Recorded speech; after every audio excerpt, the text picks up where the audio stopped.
BFM Business, BFM Patrimoine, la polémique.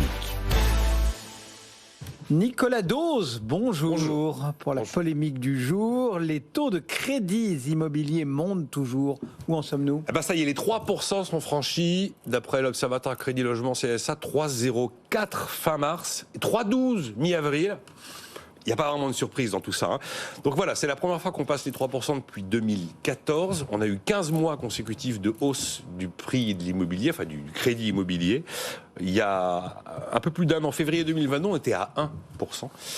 Et donc si vous empruntez 150 000 euros aujourd'hui à 3% sur 20 ans, je rappelle, 3% hors assurance, en moyenne, sur 20 ans. C'est toujours comme ça qu'on présente généralement le taux.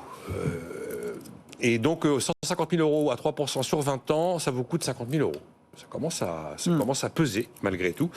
Donc voilà, les taux est en train de se resserrer, sans mauvais jeu de mots, sur le marché de l'immobilier. Donc côté demande, ça baisse. L'argent est plus cher, l'apport personnel exigé est plus important, les refus de prêts sont plus importants, et d'ailleurs la production de crédit est en baisse.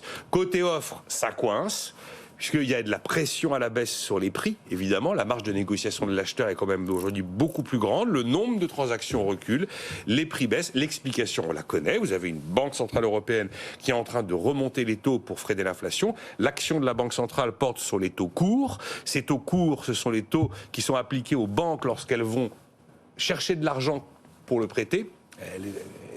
Elle crée de la monnaie en allant chercher de l'argent à la BCE qui est facturé au taux court, et donc elle répercute sur le taux long qu'elle vous vende, ce taux qui dure 15 ans, qui dure 20 ans, elle vous répercute la hausse des taux dans le prix du prêt qu'elle vous accorde. Donc c'est un mouvement qui est bien engagé. Et donc il va continuer ? Mais bien sûr, ça va continuer.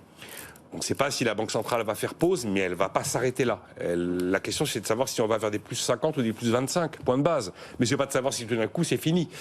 Je vous rappelle quand même que toutes les communications, François Villeroy de Galhau, Christine Lagarde, c'est on veut revenir à la fameuse cible des 2%. Donc oui, je peux même, sans trop me mouiller, vous dire qu'à l'été, on sera à 4%. En moyenne, hors assurance, sur 20 ans.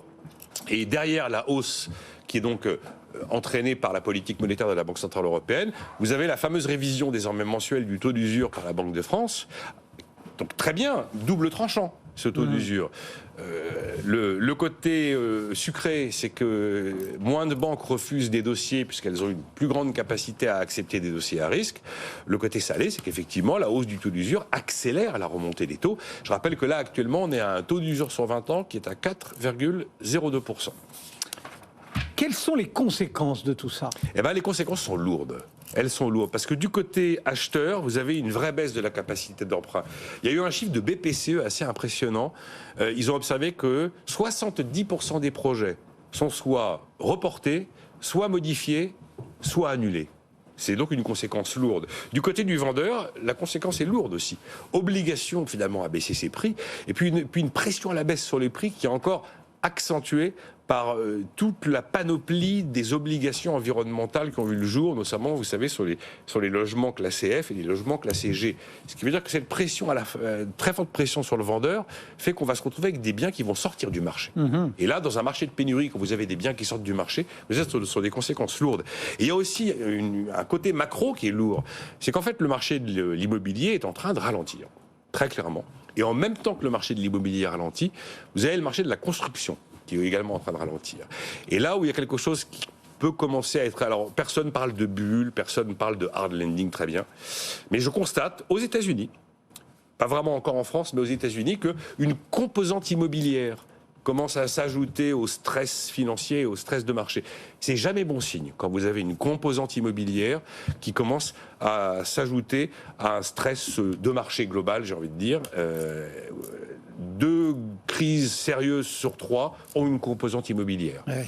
Après, on va essayer de se rassurer pour terminer. 3% hors assurance en moyenne sur 20 ans, avec une inflation à 6%, ouais. Nous avons des taux d'intérêt réels qui restent encore négatifs malgré tout. Ça ne veut pas dire que le crédit coûte pas cher, mais ce sont des taux négatifs par rapport à l'inflation. Nicolas Dose est la polémique du jour. Merci Nicolas, très bon week-end. On se retrouve lundi.